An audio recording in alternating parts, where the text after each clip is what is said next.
Alright, Scythe 2, let's go. Man, surely the next map can't be as hard as that. I mean, look, it's no fire and ice, but still, I mean, we're not even at the peak yet. Okay, let's see what we have next. Alright, okay, a little Tyson, some Hell Knights, alright, can't be too bad. Oh, I see how it is. It's gonna be one of those ones, isn't it?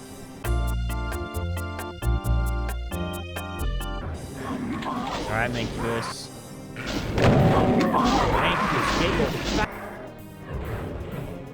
Okay. Yeah. Yeah, it's always like it, isn't it? Not that hard. Get the Berserk.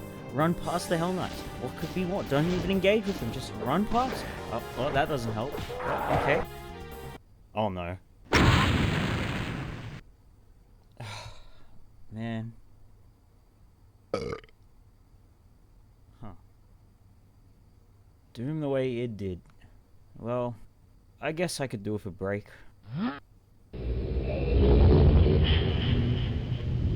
Thank you.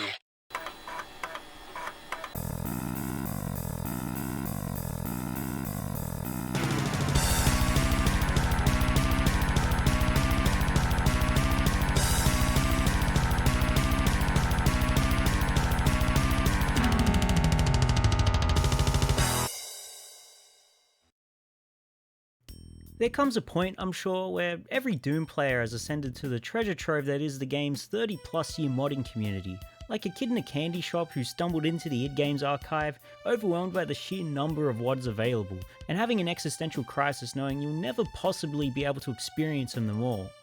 You might even spend a while soaring through classics like Alien Vendetta or Scythe, or you might even stumble far out and find yourself sailing through the likes of Pirate Doom. No matter where you end up though, there'll probably come a point in your journey where you venture so far, you might start to burn out, and start getting nostalgic for the good old days, when WODs were just simple tech bases and hell levels using nothing but default textures, and didn't have to strive to push the engine or be overtly fancy. Maybe you want something that hits the spot just like the original. Now, that may not describe everyone, but it certainly embodies how I felt when I came across Doom the way it did.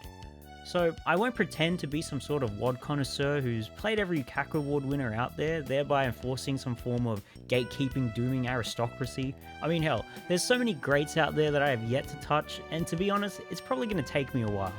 It was only after my own burnout that I figured we should talk about today's palette cleanse. Founded and led by Hellbent, and also managed by Zazer and Elmo, the 3-episode Doom 1 replacement from 2011 attempts a more unique challenge than to simply recreate levels in a 93 vanilla style, opting instead to take on the mapping characteristics of id's then level designers to essentially create a what-if set of levels that could be passed off as official works in place of their originals. The project's text file directly states its inspiration came from the idea of Romero dusting off the old Doom editor and making another map. Yeah, gee, I wonder if he did ever get around to doing that, huh? Now, originally, contributors were tasked with making a fictional Lost 10th level of an episode, with submissions then curated after the fact to resemble full episodes that replicated the original's progression, but still distinct enough to not feel like wasteful rehashes. The end result? 3 new episodes, 27 maps, 17 mappers playing their best Romero or Peterson impression, and a 2012 Cacoward to show for it.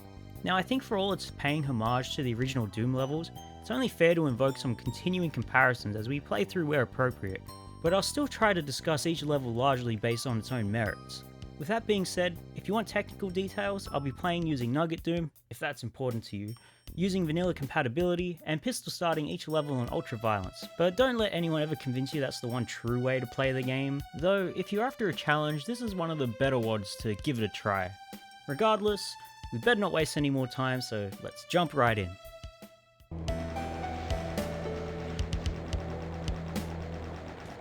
Okay, look, I think it'd be pretty dumb to come in here and try and directly compare Communication Bridge with the nostalgic behemoth that is Hangar, because let's face it, opinions aside on its quality as a Doom level, everyone's warm fondness for it will never amount to a fair comparison.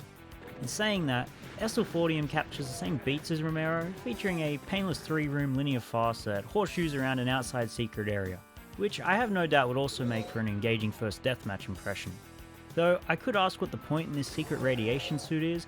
If I think about it for just a little bit, I realize that, like the original, this opening level is as much a learning experience as it is a walk in the park.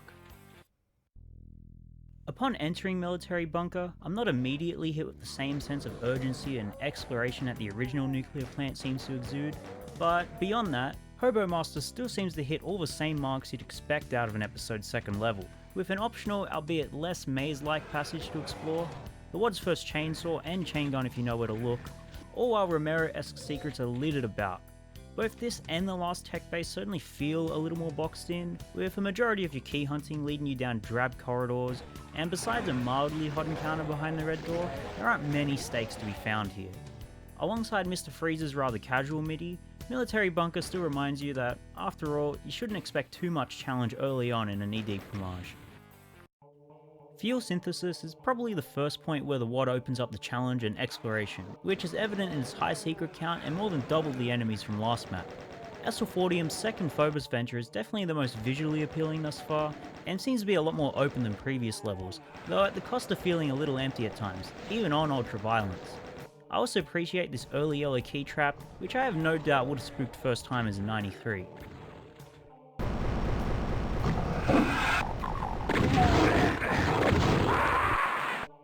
You also find the WAD's first rocket launcher in an outside secret, but unless you're a continuous player, you probably won't get much use out of it.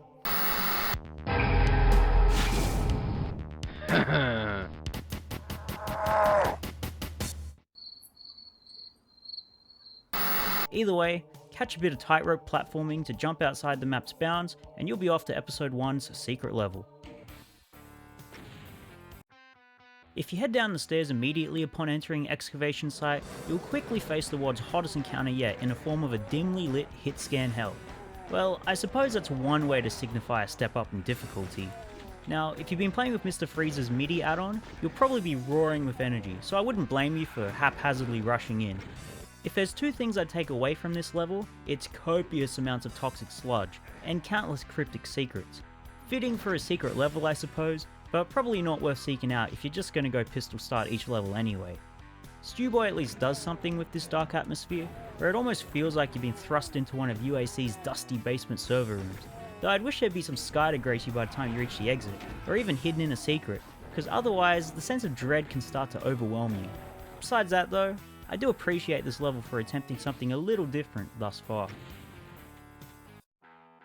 Hear me out. I don't hate Treatment Plant, but it doesn't particularly do anything for me.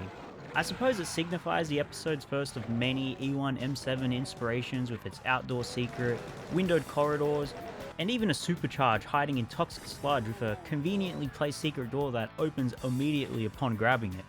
But really, if you break it down, you're merely doing a circuit lap, grabbing the red and blue key till you make your way back to what I think looks like a fortress wall, which you proceed to crumble in a quasi-build engine moment leading to the exit, which to me is definitely the level's defining moment. And this is all happening while the new MIDI has Bobby Prince's ideals of inspiration and homage bordering on satire. It might just be me, but this level definitely comes across more like a fever dream of all of Knee Deep stitched together than something more cohesive. Though perhaps I'm just a little jaded, because I ended up strafing past the exit door and got frustrated running around for way longer than I should have. So maybe what I'm saying is that this last minute has been a complete waste of time. Oh jeez, what have I done? Alright, E1M5. If you can dance around the opening ambush, grab yourself the chain gun before the shotgun for once, and mow everything down in this quaint change of pace. Elmo definitely delivers a densely packed tech base that is rich in both atmosphere and detail. You won't have to delve too deep into the map to find an exit sign taunting you out of reach, which I always get a kick out of, knowing there'll probably be an ambush waiting for me on the return trip. Of course, there's a classic double switch panel secret to discover, and I do appreciate the change in scenery as the outside's lower brightness makes it more brooding than the others in this episode. This feeling is only heightened by Freeze's new MIDI, which while perhaps not as suspenseful as Bobby Prince's originals, seems to capture a different, morbid state of the player, traversing deeper and deeper into the infestation. Killing and killing. Looking for answers. Questioning sanity. On a side note, I briefly mentioned it before, but Doom the Way It Did doesn't actually come bundled with these MIDIs. Rather, they mostly use the original level's music, with Mr. Freeze's replacements being released separately as an add-on, if you so wish, seemingly as the project managers didn't feel like the tracks were faithful enough to include in the main package. Well, featuring new originals and reworkings of Bobby Prince's unused MIDIs, the pack makes a great addition to the alternate universe headcanon I like to ascribe this WOD to. The pack is a valiant effort by Mr. Freeze, and regardless of what the project managers thought of at the time, I'll always closely associate these tracks with the WOD, so chuck these in and blast away. Besides that, for the pleasure it was, I only wish that Elmo's map could have lasted a little longer. Oh yeah, now we're talking. If you come out blasting Stone Temple Pilot's sex type thing, I know we're in for a good time. Now, if there's anything I immediately noticed upon entering Reactor Complex, is that it seems to wear its level influences on its sleeve, whether it be its hangar-like opening room, this nuclear plant computer maze, or even this E1M7 winding staircase. Yeah, I know I dogged on E1M4 for this, but it really manages to come across as cohesive on this occasion, with everything flowing neatly onto the next set piece. Though, don't fall into one of the map's numerous inescapable pits, which, now that I think about it, makes it even more accurate than I thought. The fact that a soul sphere taunts you from multiple windows outside around the map will push even non-secret hunters to go get to it, though admittedly, I must have done something wrong the first time since I resorted to platforming instead of raising the bridge necessary to cross over to it. Speaking of secrets, if you manage to uncover the rocket launcher, you'll have an easy time with the exit, which is far more spacious than the original claustrophobic E1M6 exit. The highest praise I can give Hobo Master's map is that I could definitely mistake it for a Romero map if I didn't know any better. For a penultimate map, you could certainly do worse than Iori's Logic Core. I honestly didn't feel a lot of anything while bashing through this one, but I do have to give praise to its continuing trend of blending E1 style sceneries, whether it be more computer mazes or poison slime halls, which to me feel like the episode giving itself a victory lap or a pat on the back for its work up to this point. While playing it might take you a while to feel like you're getting somewhere, there are enough monster encounters and secrets to keep even my small attention span occupied while circling back around. Don't blow yourself up in this lights out maze, and pay tributes to these curious floating shells to avoid getting pinned down in the adjacent corridor. Definitely one of the sleeper hits of the episode, but hey, I don't have a lot to complain about here. Now, normally it'd be hard to spruce up a tech-based episode closer, cause you come to expect some form of Bruiser Brother combo to send you off, but get this, Transport Facility sends not 2, but 3 Barons at you. Talk about innovation. Seriously though, Elmo definitely rewards the player who takes the time to gather resources before rushing in, otherwise you'll be left without enough ammo to pierce through the hordes waiting for you. If you stumble across the auto map, you shouldn't have any issue finding a rocket launcher, which is a holy sight for pistol starters. There's something a lot more foreboding about these dim-lit UAC halls, all while the piercing Phobos sky screams through the windows, longing for your escape, but knowing you're trapped until you finish the job.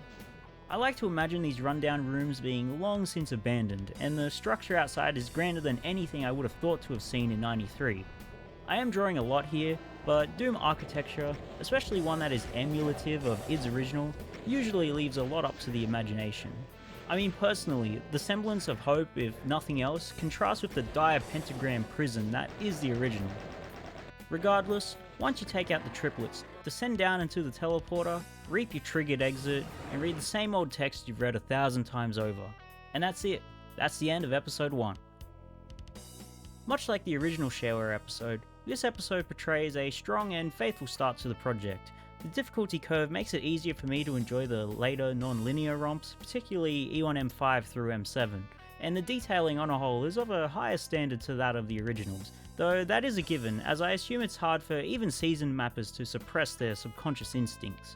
Nevertheless, let's move forward to episode 2.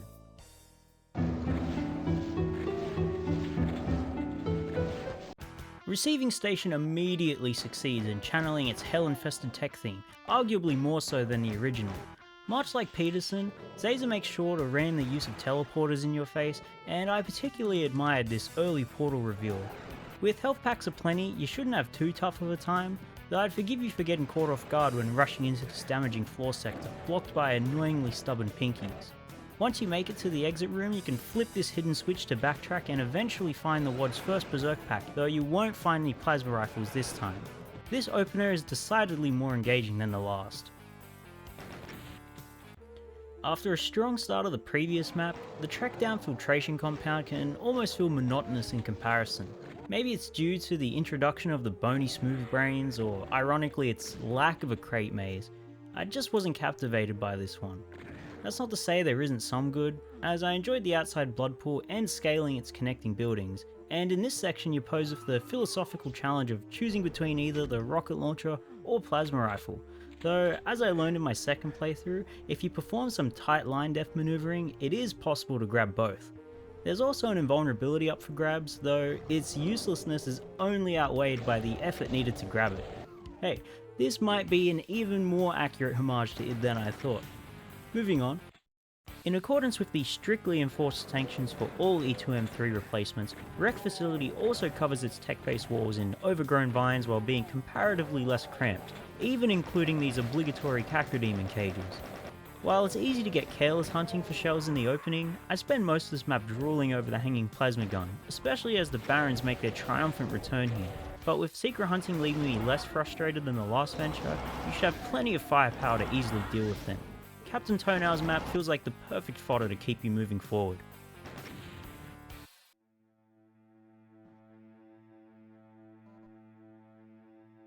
Next up, we have what is probably the most atmospherically grim level so far. Mental Ward does a good job to simmer the action and in return dial up the tension. It's good to have this sort of break in pace. And Elmo is a little more constrictive to its theme than some of Peterson's more abstract collections. It's even got one of those rehabilitation pools turned bloody. I appreciate the simple details, you know.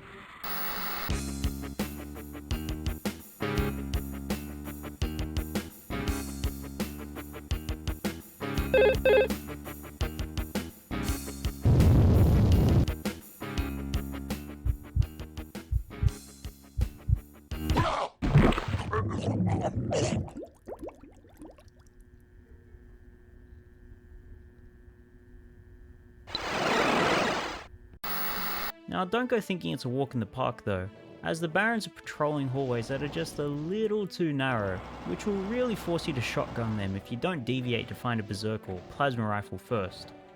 And this room even reminds me of that Tom Hall Alpha playing cards room. What, just me? Psst, hey, don't tell anyone, but if you really want to skip this one, here's what you have to do. First, run to this outdoor room bordering the exit and shoot to wake up some zombie men over by the blue key door. Then, run back to said door, and due to a missed flag, the zombie man targeting you should have opened the locked door. You'll be out of there in under a minute, but hey look, I wouldn't do Elmo the disservice, but you know what, do what you will with this information. Okay, I liked Demos Command right up until around the point where I got lost trying to find the secret exit the first time. Now obviously I don't think it's completely fair to judge a level purely because of its secrets, which, other than in extenuating circumstances, I see as additional and optional, especially if you're carrying loadouts between levels. Regardless, to open the secret exit you'll need to find all 3 preceding secrets, but whatever you do, don't touch this door from this side. Don't even think about entering that sector, as doing so will close another similar door across from it, not only making that secret unobtainable, but subsequently making the secret exit also inaccessible. Besides that hiccup, I still enjoyed Use 3D's map, but often felt like this extended wooden hallway section, which is where you'll seemingly spend most of the map, as a backdrop to the main arenas outside. Never mind that though, we've got episode 2's secret level coming up. Gee, that's a lot more purple than I'd ever expect out of the Doom palette.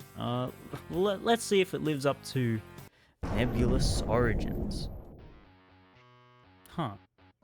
If anything, I think the intermission graphics set the expectations for this level way higher than you'd initially think, at least visually.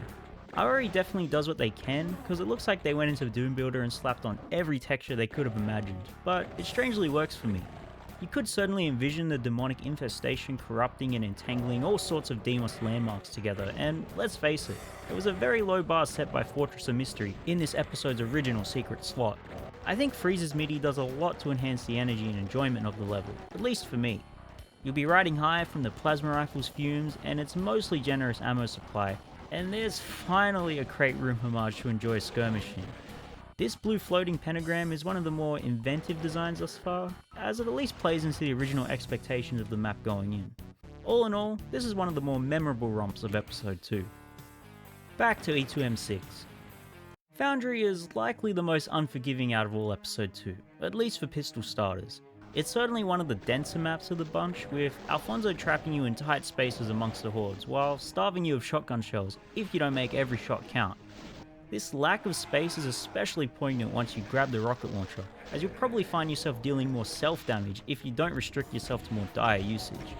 The map also uses crushers heavily, barricading the aforementioned rocket launcher and other necessary resources and secrets behind them. I won't lie, I think this is the first instance I've been given nothing but a chainsaw and an invulnerability to deal with barons, and I think I just left that fight feeling more strange if anything else. But at least you'll find a secret yellow key that, once backtracking to, will reveal a soul sphere and plasma rifle, making the rest of the map a breeze. Also, at first I had just assumed it was the same Pinky teleporting all over the place, but it turns out they are banished to a hidden room that will explode once you flip a switch behind a secluded blue door. Huh. I guess id maps weren't free from gimmicks either in that regard. Anyway, moving on. Ore processing instantly has my respect, almost entirely due to the fact that while I was playing and surveying the caverns, I went to myself, hey, this kinda reminds me of a mining facility, before confirming the level's name in the auto map. It's not often a vanilla style map elicits that sort of response, so I feel I should give credit where it's due. Other than that, I didn't feel much of anything while playing.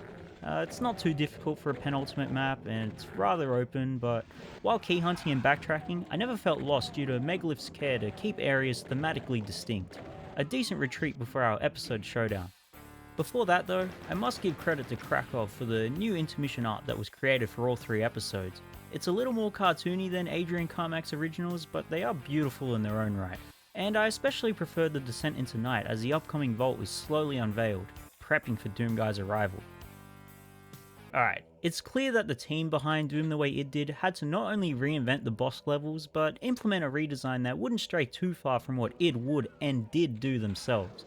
I think the aptly titled Vault does a good job in creating a viable arena against the Cyber Demon, but even exceeds the originals in aspects with its delayed reveal and the lowering of layers of the mysterious glowing core holding the Horn Dog himself. Now obviously it might not be as iconic as the Tower of Babel, but I was always disappointed by how walled in its supposed tower felt, and it certainly didn't feel like you were dueling on top of a monumental structure seemingly summoned from the depths themselves. Vault at least leaves a new, grander visual spectacle for the player, and the layouts of this arena even lend itself to Lost Souls being even more potentially pesky than they previously were. Either way, kill the Cyber Demon and Vault marks a decent ending for episode 2. Whether intentionally or not, episode 2 is definitely lesser than episode 1, and maybe that's due to my bias towards a good tech base, but if you think about the dip in overall level quality, you could say it's just like the way it did. Seriously though, I think the reason episode 2 both here and in the original struggle to keep the energy going is due to the power scaling at hand. With Cacodemons, Lost Souls, and consistent appearance of the Barons, everything just becomes a little too spongy for my taste, which only seems to slow down the gameplay as a whole. Either way, let's rappel down to hell and see how episode 3 fares.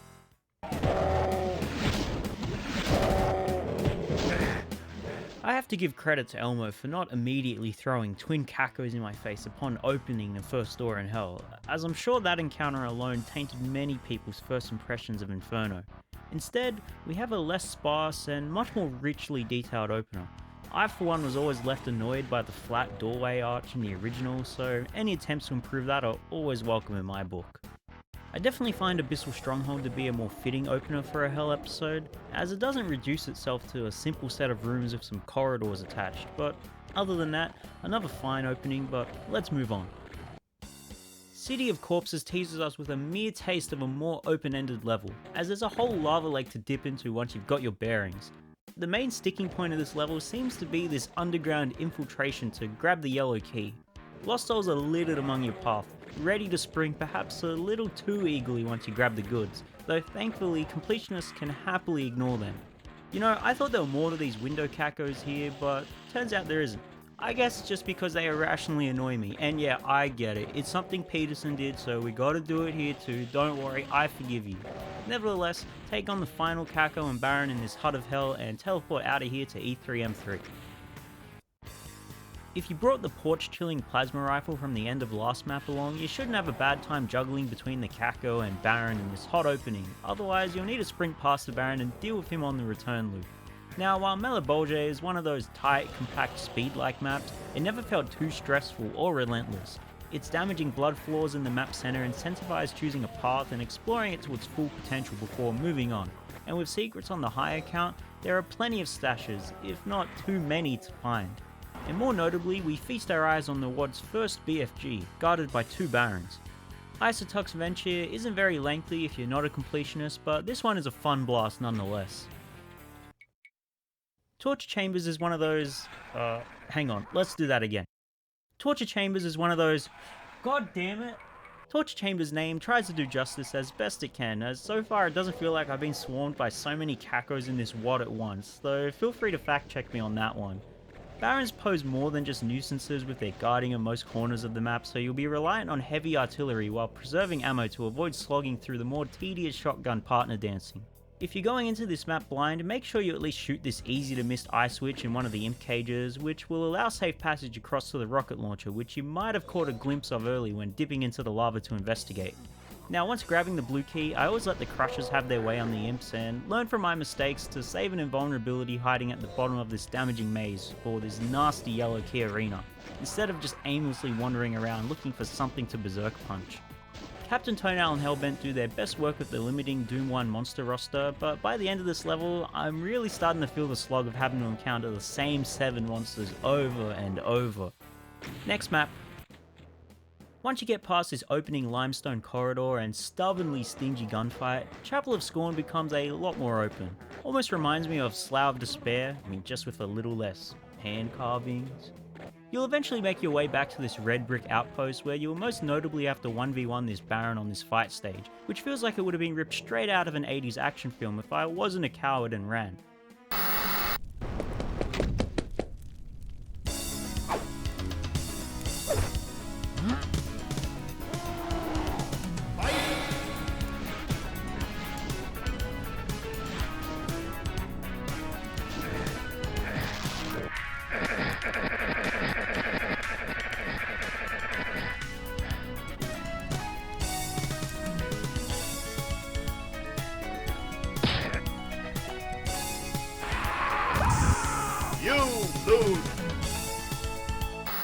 If you're brave enough to dip your toes into the lava, you can also find a plasma rifle to help out with the remainder of the level. There's not much else that's noteworthy after this point though, sending you through a dull maze, though it does house a secret BFG that I did manage to grab a hold of. And this final arena can really catch you off guard if you're expecting to snag the blue key quietly. Deal with the Barons and let's get out of here. Oh no! Depths considers itself as much of a proto-Barrels-O-Fun as it does an Inferno homage, at least judging by the first impressions I get here.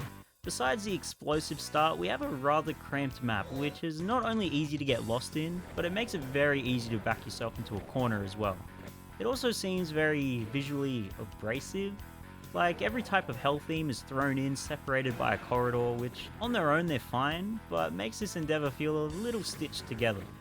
In this room with the faces, you know these gargoyle ones? I swear, I checked them countless times for an odd one out. And for what? A partial invisibility? Jeez. Look, this map isn't bad by any means, certainly passable. Well hey, at least you can't screw yourself out of the secret exit. Actually, well, don't quote me on that. Alright, secret map, what have we got? Wait a second, it's not a copy-paste of E3M1? Well, soak it in.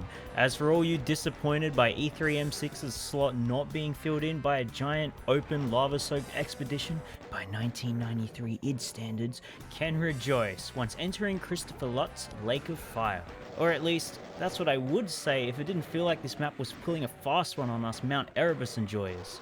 Don't get me wrong, I think I like this map. Visually, it's one of the best in the set. It gives the player what they want, the secrets are a fun hunt, and there's a decent enough challenge to warrant seeking out on replay.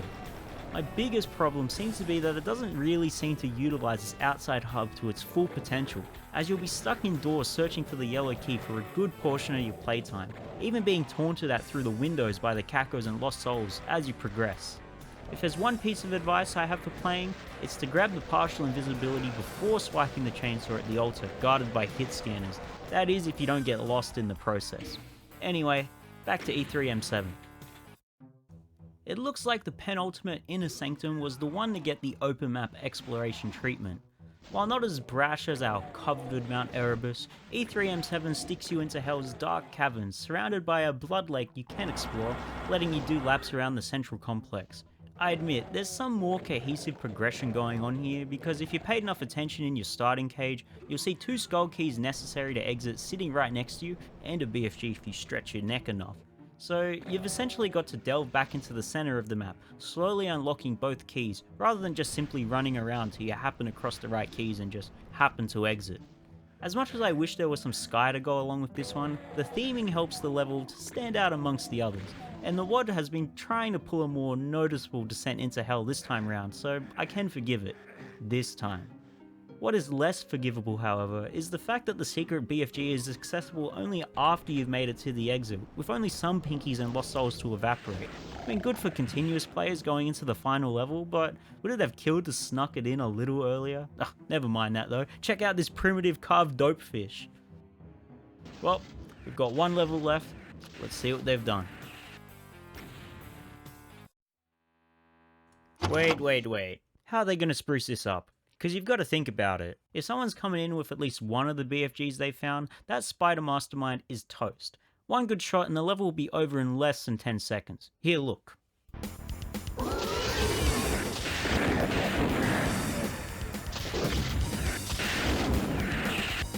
So let's see how they've done.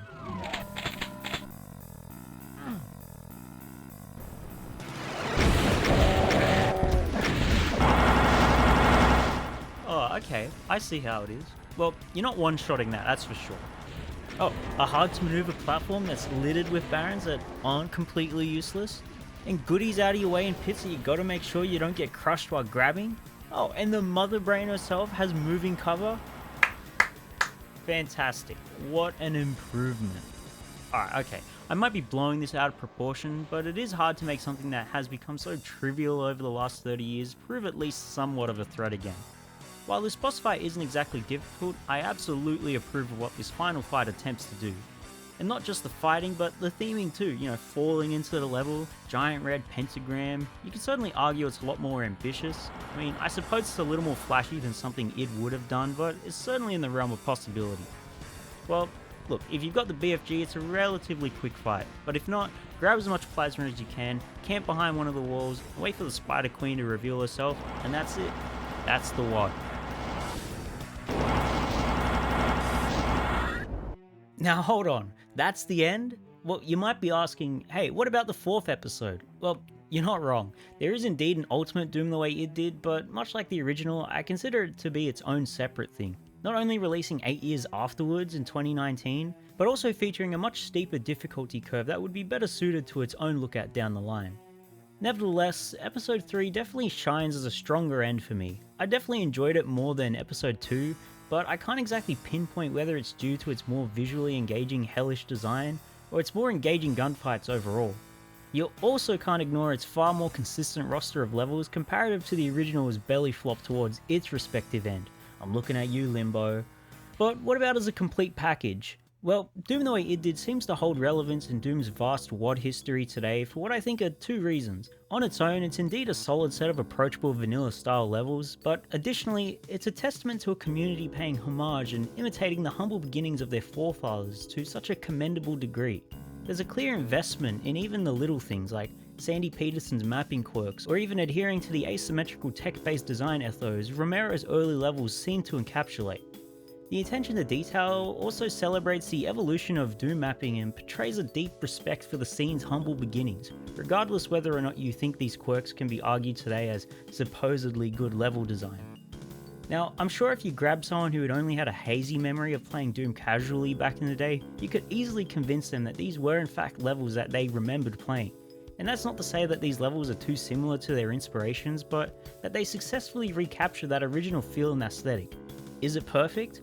Of course not. I mean, the matured state of the mapping scene I feel subconsciously enforces a higher level of detail and cohesion across the board, but beside that, the WOD still suffers from some of the downfalls that stem from the engagement drop-off that does succeed episode 1 in so many of these Doom WOD megawads.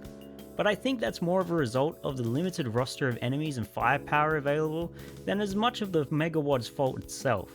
At the end of it all, I think Doom the way it did certainly benefits from approaching it with a particular headspace. If you're currently on a slaughter binge and still riding that high, I don't think you're going to be particularly enthralled by this megawatt. And I think the same holds true if you're still parading around exquisite settings such as Eve Eternity or Ancient Aliens. But if you've travelled that far and have done so for a while, you might find the reminiscent return to form more inviting than ever. Or hell, if you're a vanilla enthusiast, then I'm probably preaching to the choir here. And if that's not enough, there's more vanilla-ness to keep you going with the aforementioned Ultimate Doom the way it did, and its 2013 Doom 2 sequel, among a handful of other spin-offs. Now, I don't think it's any coincidence that this WOD released at the time it did, nearing Doom's 20th anniversary, when that fondness and nostalgia for the original was riding high. So when or if that feeling ever hits you, Doom the way it did will make for an excellent cleanser.